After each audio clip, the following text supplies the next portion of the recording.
How to observe, कैसे observe करें। जय कृष्णमूर्ति क्या बताते हैं, सिंपल सी एक बात बताऊं, एक सेंटेंस में जय कृष्णमूर्ति कहते हैं ऑब्जर्व विदाउट द ऑब्जर्वर। अब ये क्या है observe without the observer?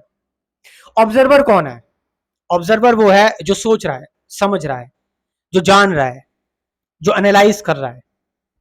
Observer वो है जो एक्सपीरियंस लेना चाहता है, जो जज कर रहा है, जो मॉडिफाई कर रहा है, चेंज कर रहा है, जो ऐड या सब्ट्रैक्ट कर रहा है, जो रैशनलाइज कर रहा है, वो ऑब्जर्वर है।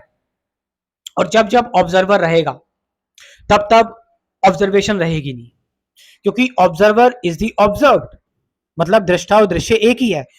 जो हम ऑब्जर्व कर रहे हैं, what ever I am observing, वो मैं अपने माइंड से ही कर रहा हूं, वो अपने थॉट से ही कर रहा हूं। जो ऑब्जर्वर है वो थॉट है, और जिस चीज को वो ऑब्जर्व कर रहा है, जो ऑब्जर्व्ड है, वो भी विचार है, वो भी थॉट है। अब जब ऑब्जर्वर और ऑब्जर्व दोनों एक ही हैं, तो मैं क्या कर रहा हूं फिर? तो मैं कुछ नहीं कर रहा हूं फिर। और जब मैं कुछ नहीं कर रहा होता तो फिर चीजें हमें वैसी ही दिखाई देती हैं जैसी एक्चुअल में है। यानी फिर कोई ऑब्जर्वर का पता नहीं रहता, हम कुछ चेंज नहीं कर रहे होते। हम देखो, जब भी हम किसी भी चीज को देख रहे होते हैं, हमारा हमेशा से मकसद रहता है कि हम उस चीज में कमी निकालें, नुक्स निकालें, या उसको चेंज करने की कोशिश करें, बदलने की कोशिश करें, या फिर उससे हम एक्साइटेड हो जाते हैं। हम चीजों को कभी एज इट इज नहीं देखते, जैसी चीजें हैं।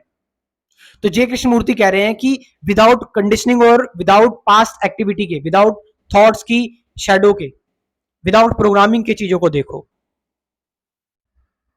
तो आर्ट ऑफ ऑब्जर्वेशन में आप बस चीजों को एज इट इज देखते हो, जैसी चीजें हैं, विदाउट चेंजिंग। अब इसमें सारी चीजें आ जाती हैं, चाहे बाहर ऑब्जेक्टिव चीजें हो, चाहे सब्जेक्टिव चीजें हो। ऑब्जेक्टिव मतलब कि बाहर का पेड़ हो गया, पौधे हो गए, इंसान, जानवर, जिसको भी आप देख रहे हो। सब्जेक्टिव मतलब आपका डर, गुस्सा, आपकी चिंता, आपके थॉट्स, जो भी हो गया। सपोज एक एग्जांपल लेते हैं कि आप आप डर को देख रहे हो, जस्ट वॉच फियर। अब डर आपके अंदर एक एंजाइटी लेकर आ रहा है, आपके अंदर एक इनसिक्योरिटी पैदा कर रहा है। अब आप क्या करेंगे? क्योंकि डर आपके अंदर इनसिक्योरिटी पैदा कर रहा है, तो आप इससे एस्केप करने की कोशिश करेंगे। आप इंटरटेनमेंट की ओर जाएंगे, या फिर आप इसको रैशनलाइज करेंगे, या फिर आप कोई किताब पढ़ेंगे, ठीक है, या फिर आप आप इनर चैटर करेंगे। जो भी आप करेंगे, आप एस्केप कर रहे हैं। कृष्णमूर्ति कह रहे हैं इसके साथ रहो। रहने का मतलब है कि इसको छेड़ो मत, इसको इसकी जगह पर रहने दो बस खाली। Remain with this, remain with what is, जो है अभी, जो डर है अभी है, इसके साथ बस रहो।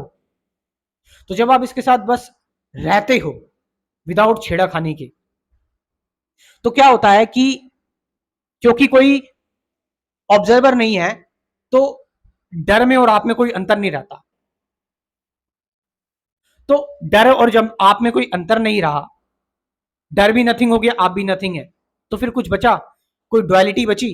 कंफ्लिक्ट जब होता है, जब डुअलिटी होती है कि ओह मैं डर गया, आप और डर, डुअलिटी, दोनों अलग हो गए। लेकिन जब आप कोई कोशिश ही नहीं करोगे डर को खत्म करने की, जब आप कोई एफर्ट ही नहीं लगा रहे, तो डर अपनी जगह है। डर से आपका रिलेशनशिप अब क्या हो गया? डर और आप एक हो गए, वन हो गए। जब आप वन हो गए तो डुअलिटी खत्म, डुअलिटी खत्म, तो फिर क्या? कुछ नहीं, जीरो, नथिंग। तो डर फिर खत्म हो जाता है, एंड हो जाता है। तो आप समझ रहे हैं कि यहां पर ऑब्जर्वेशन कैसी चीज है? It's art of observation. अब इस ऑब्जर्वेशन में चॉइस भी नहीं होनी चाहिए, ये चॉइसलेस ऑब्जर्वेशन होनी चाहिए कि आप जाकर पकड़ो किसी चीज को कि देखो मेरे अंदर गुस्सा आ रहा है या डर आ रहा है, तो मैं इसको ऑब्जर्व करूंगा। और आप ऑब्जर्व करना स्टार्ट कर दिया, और धीरे धीरे डर कम हुआ, लेकिन आपने फिर कहा नहीं नहीं मुझे डर को दोबारा ऑब्जर्व करना है, नहीं नहीं फिर मुझे ऑब्जर्व करना है। तो इससे आप इस चीज को पकड़ रहे हो, चूज कर रहे हो। तो पकड़ने में या फिर चूज करने में, चुनाव करने में, आप आप ऑब्जर्वर में क्या करके ला रहे हो? अपने ऑब्जर्वर को एक फूड प्रोवाइड कर रहे हो, फिर वो और जज करेगा चीजों को। मतलब एक जजमेंट वाला ऑब्जर्वर लेकर आ रहे हो, एक एक न्यूट्रल ऑब्जर्वर नहीं लेके आ रहे हो आप अपने अंदर।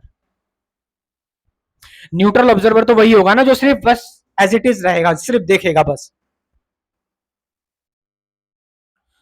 इसी तरह से ऑब्जेक्टिव चीजें हो गई, बाहर की चीजें हो गई। आप किसी पेड़ को देख रहे हो, बस उस पेड़ को देखो, उस पेड़ की जो भी इंफॉर्मेशन है, जो उसकी बोटेनिकल नॉलेज है, जो उसके उसकी कलर की इंफॉर्मेशन है आपके पास, जो वो किसी भी चीज का पेड़ हो, चाहे आम का, केले का, संतरे का हो, उस इंफॉर्मेशन से डील मत करो।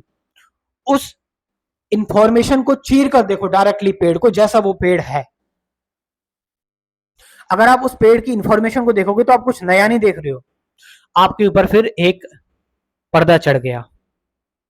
और फिर ये जो पर्दा आपके ऊपर चढ़ा है, आप इस चीज को देख रहे हो, आप रियलिटी को नहीं देख रहे हो, जो एक्चुअल में रियलिटी है उसको नहीं देख रहे हो आप। So this is art of observation, कि जहां पर ऑब्जर्वर और ऑब्जर्व दोनों एक ही हैं। तो फिर करूं क्या? कुछ नहीं करना, सब कुछ ऑटोमेटिक हो रहा है, सब कुछ ऑर्गेनिकली हो रहा है, नेचुरली हो रहा है। मैं कोई टांग नहीं अड़ा रहा अपनी, बहुत साइलेंटली सब कुछ हो रहा है। और जहां आपने शोर मचाना स्टार्ट किया, वहीं फिर आप जो है वो क्या करना स्टार्ट कर दिया, आपने मैनिपुलेट करना स्टार्ट कर दिया रियलिटी को, अपने थॉट्स के अकॉर्डिंग, अपने अकॉर्डिंग, अपनी पास्ट प्रिजुडिस के अकॉर्डिंग। और यही नहीं करना, यहीं पर आपकी ऑब्जर्वेशन जो है वो मोल्ड हो जाती है। यहीं आपकी ऑब्जर्वेशन में हिपोक्रेसी आ गई, यहां पर आपकी ऑब्जर्वेशन कंटामिनेट हो गई। आप क्योंकि चीजों को एज इट इज नहीं देख रहे हो, आप बदलने की कोशिश कर रहे हो, आप चेंज करने की कोशिश कर रहे हो। तो जब आप चीजों को एज इट इज रहने देते हो जैसी चीजें हैं, तो फिर साइलेंटली एक इनसाइट जन्म लेती है, एक इंटेलिजेंस, एक होलिस्टिक इंटेलिजेंस जन्म लेती है। और वो इंटेलिजेंस फिर एक्ट करती है, दैट इज यूनिवर्सल इंटेलिजेंस। फिर वहां पर आपका माइंड क्वाइट होता है, शांत होता है। इस तरह से ऑब्जर्व करने के लिए कहा है जय कृष्णमूर्ति ने। इसलिए तो आप देखो, ऑब्जर्वेशन का कोई तरीका नहीं है कि भाई इस तरह से ऑब्जर्व करो, कोई मेथड सिस्टम नहीं ऑब्जर्वेशन का। क्योंकि जो मेथड सिस्टम मैं आपको बताऊंगा वो एक तरीका हो जाएगा, और फिर आप उस तरीके से ऑब्जर्व करोगे। आप समझ रहे हैं? फिर एक तरीका आ गया, फिर आप उस तरीके में खो जाओगे, और जो चीज ऑब्जर्व करनी है वो रह गई फिर। तो यहां पर जय कृष्णमूर्ति डायरेक्टली यही बता रहे हैं कि ऑब्जर्व विदाउट द ऑब्जर्वर, बिना दृष्टा के देखना। लास्ट में अगर आप डिटेल में जानना चाहते हैं, समझना चाहते हैं स्पिरिचुअलिटी एक्चुअल में क्या है, मेडिटेशन एक्चुअल में क्या है, और मैं चाहता हूं कि एक बार आप सभी लोगों को जानना चाहिए इस बारे में। और ये प्रोग्राम मैंने इस तरह से प्रिपेयर किया है, जिस प्रोग्राम के बारे में बात कर रहा हूं, कंप्लीट स्पिरिचुअलिटी प्रोग्राम, ये लाइफ टाइम मेंबरशिप प्रोग्राम है। पहले मैं आपको बेसिक नॉलेज दूंगा, मेडिटेशन, ट्रूथ, स्पिरिचुअलिटी क्या है, व्हाट इज प्रेजेंट मोमेंट क्या है, रिलेशनशिप क्या है, इन सारी चीजों के बारे में। उसके बाद फिर हम करेंगे डेली मेडिटेशन। और ये डेली मेडिटेशन जो होगा वो एक दिन, 2 दिन, 3 दिन के लिए नहीं, ये जिंदगी भर तक चलता रहेगा, लाइफ टाइम तक चलता रहेगा। तो इस प्रोग्राम को ज्वाइन करें। कमेंट सेक्शन में मैं अपना व्हाट्सएप नंबर दे रहा हूँ, डिस्क्रिप्शन में भी, वहां से जाकर आप इस प्रोग्राम को ज्वाइन कर सकते हैं। Thank you very much.